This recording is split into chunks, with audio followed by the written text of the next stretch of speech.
Hello Cancer, Sun, Moon Rising, and Venus Signs. Kamusta kayo? Sana po nasa mabuti kayong kalagayan. Welcome back po sa Star Tarot at kung bago kayo rito, welcome din po kayo. Please subscribe, like, share my videos, and leave me a comment kung nakaresonate po kayo. So, Cancer, first message ninyo, joy in the light. Open your heart to joy. Okay? Buksan mo yung sarili mo para sa pag-embrace ng joy and happiness sa buhay mo because there are so many different reasons in your life, 'di ba? Para ikaw ay maging masaya.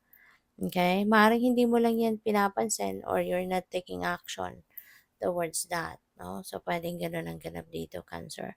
Kaya buksan mo naman yung puso mo para mag-enjoy ka, embrace mo, i-savor mo kung ano yung mga blessings na nandiyan diyan, 'di ba? Kasi maaaring hindi mo lang ito pinapansin. So, we have transformation, a fresh new way of living emerges. Meron dito mga pagbabago sa buhay. Maaaring bagong lifestyle ito, maaaring bagong tirahan, bagong bagong trabaho. So, it could be anything, 'di ba, na pwedeng magbago dito. So, this could be something, 'di ba, na gusto mong gawin. This could be something na you are going to take action on, 'di ba? May naisip kang gusto mong baguhin na sitwasyon sa buhay mo, so you are going to do this.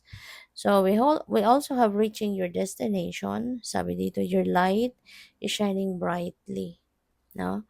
So most likely, Cancer, ang iba sa inyo rito is um, malapit na or makukuha mo na kung ano man yung hinahangad mo. Maaring whatever this is that you are working on, palapit ka na doon, no? Sa pag ano nito, pagtupad nito. You are going to reach, 'di ba?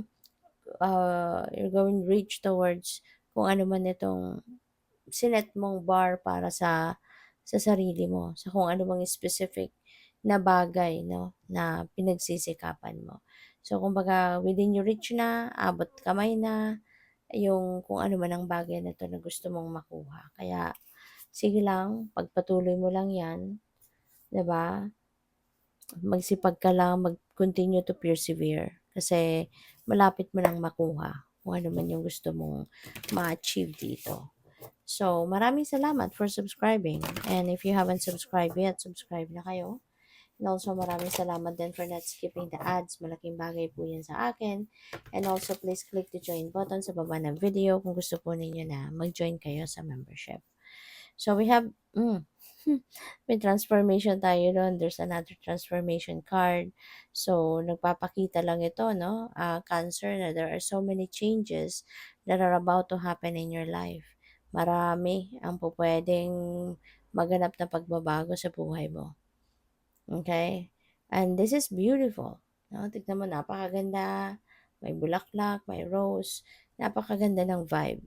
No? So, this could be a beautiful changes, no? Or a beautiful change that is going to unfold in your life. Okay? So, we have protection. And huwag kayong mag-alala. Okay? Huwag kayong matakot. Huwag kayong mag-alala because you're divinely protected. Okay? Kung ano man ang mga bagay na gusto mong gawin, for sure, makukuha mo yan. No? Makukuha mo yan. It will happen. 'Di ba? Pero wala kang dapat na ikatakot. Okay? Kasi you are divinely protected.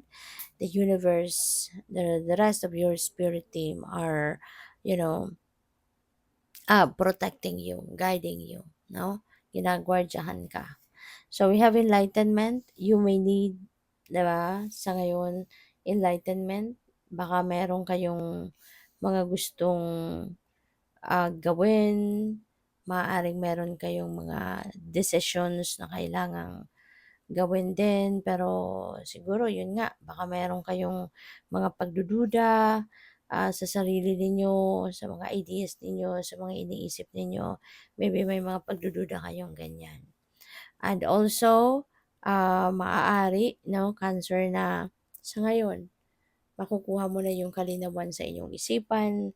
Maaaring sa ngayon, you'll be able now to figure out what are the things that you need to do or papaano ninyo ito gagawin. So, siguro you are going to be sent information or guidance, 'di ba? Kung paano ninyo 'to gagawin. Kaya ang mahalaga dito lagi lang kayo mag-tune in sa iyong intuition. Always listen, no, to the divine guidance na laging pumapasok through your intuition kasi yun ang magli-lead sa iyo towards the right path. At saka maaari din na meron mga pinapadala sa iyo ang universe na mga mga guidance, no? Tulad ng mga signs, symbols, omens, synchronicities. So, pay attention to that. Okay? Kasi minsan, dyan din dinadaan sa mga bagay na yan, ng universe ang mga signs, ang mga guidance para sa'yo. Alright? So, we also have abundance. Napakaganda naman nito, Cancer. This is such a beautiful blessing na magkakaroon kayo ng abundance. You know? Maybe there is an abundance of money coming in. Po pwedeng merong cold cash talaga na ma-receive kayo. It could be coming from work, po pwedeng galing sa trabaho, galing sa investment ninyo, maaring ROI na to, return of investment. Po pwedeng merong magreregalo sa'yo. Po pwedeng this is inheritance or could be windfall of money or it could be also a win, no? So, depende sa inyong sitwasyon. Maaaring iba't iba ang magiging source, no, ng kaperahang ito. Maaaring iba't ibang panggagalingan ng perang ito, 'di ba? Or pupuwedeng merong isang specific lang na source ang paggagalingan nito pero malaki, 'di ba, ang pupuwedeng dadating na pera sa'yo. Kaya nga magkakaroon kayo ng kasaganaan, 'di ba? Or this could also be an opportunity. This could be a financial opportunity that might come in na has the potential, 'di ba?